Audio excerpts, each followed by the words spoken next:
Hi friend, ನಮಸ್ತೆ. ಬನ್ನಿ dhaba style egg ಕರಿ ಮಾಡೋದು ಹೇಗೆ ಅಂತ ತೋರಿಸ್ತೀನಿ.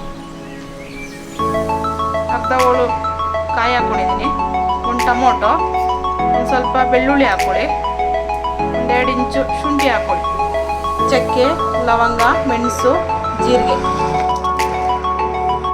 1 ಸ್ಪೂನ್ ಖಾರದ ಪುಡಿ. ಇದಕ್ಕೆ ಧನಿಯಾ ಪುಡಿ, ಖಾರದ ಪುಡಿ ಮಿಕ್ಸ್ ಆಗಿದೆ. ಸ್ವಲ್ಪ ನೀರು ಹಾಕ್ಕೊಂಡು ಸಣ್ಣಗೆ ಪೇಸ್ಟ್ ಮಾಡ್ಕೊಂಬರ್ತೀನಿ. ಸಾರಿ ಗೈಸ್, ಈರುಳ್ಳಿ ಹಾಕೋದು ಮರ್ತ್ಬಿಟ್ಟಿದೆ. ಸ್ವಲ್ಪ ಈರುಳ್ಳಿ ಹಾಕ್ಕೊಳ್ಳಿ, 2 ಈರುಳ್ಳಿ ಹಾಕ್ಕೊಳ್ಳಿ.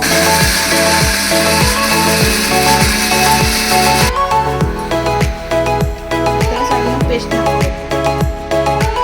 ಬಾಂಡೆ ಇದ್ದೀನಿ, 2 ಸ್ಪೂನಷ್ಟು ಎಣ್ಣೆ ಹಾಕೋಣ. ಒಂದು ಫ್ರೈಗೆ ಅಂತ ನೀಟಾಗಿ ಫ್ರೈ ಆಗಬೇಕು.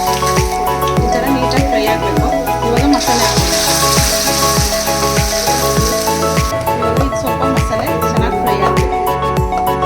ನೋಡಿ, ಇವಾಗ ಚೆನ್ನಾಗಿ ಕುದೀತಾ ಇದೆ. ಈ ಥರ ಕುದಿಬೇಕು. ಕುದ್ದಾದ್ಮೇಲೆ ನಿಮಗೆ ಎಷ್ಟು ನೀರು ಬೇಕಷ್ಟು ಹಾಕ್ಕೊಳ್ಳಿ. ಎಷ್ಟು ಬೇಕಷ್ಟು ಹಾಕ್ಕೊಳ್ಳಿ. ಸ್ವಲ್ಪ ಗಟ್ಟಿಗೆ ಇರಬೇಕು. ಗಟ್ಟಿಗಿದ್ರೆ ಚೆನ್ನಾಗಿರುತ್ತೆ. ರುಚಿಗೆ ತಕ್ಕಷ್ಟು ಉಪ್ಪು ಹಾಕ್ಕೊಳ್ಳಿ. ಒಂದು 5 ನಿಮಿಷ ಚೆನ್ನಾಗಿ ಬೇಯಲಿ. ನೋಡಿ, ಇವಾಗ ನೀಟಾಗಿ ಕುದೀತಾ ಇದೆ. ಇವಾಗ ಒಂದು 4 ಮೊಟ್ಟೆ ಹಾಕ್ಕೊಳ್ಳಿ. ನಿಮ್ಗೆ ಎಷ್ಟು ಬೇಕಷ್ಟು ಮೊಟ್ಟೆ ಹಾಕ್ಕೊಳ್ಳಿ. ಚಪಾತಿ ಜೊತೆ, ಮುದ್ದೆ ಜೊತೆ, ರೈಸ್ ಜೊತೆ ತುಂಬ ಚೆನ್ನಾಗಿರುತ್ತೆ. ಒಂದು 5 ನಿಮಿಷ ಮೊಟ್ಟೆ ಬೆಂದರೆ ರೆಡಿ ಆಗುತ್ತೆ egg curry, dhaba style egg curry. ಇವಾಗ ರೆಡಿಯಾಗಿದೆ.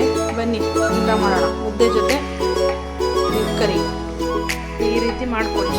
ತುಂಬ ಚೆನ್ನಾಗಿರುತ್ತೆ ಫ್ರೆಂಡ್ಸ್. ಡಾಬಾ ಸ್ಟೈಲಿ ಥರನೇ ಬಂದಿರುತ್ತೆ. ಅಕ್ಕ ತಂಗಿ ಚಾನಲ್ನ ಸಬ್ಸ್ಕ್ರೈಬ್ ಮಾಡಿ, ಲೈಕ್ ಮಾಡಿ, ಶೇರ್ ಮಾಡಿ. ನೆಕ್ಸ್ಟ್ ವಿಡಿಯೋದಲ್ಲಿ ಸಿಗೋಣ.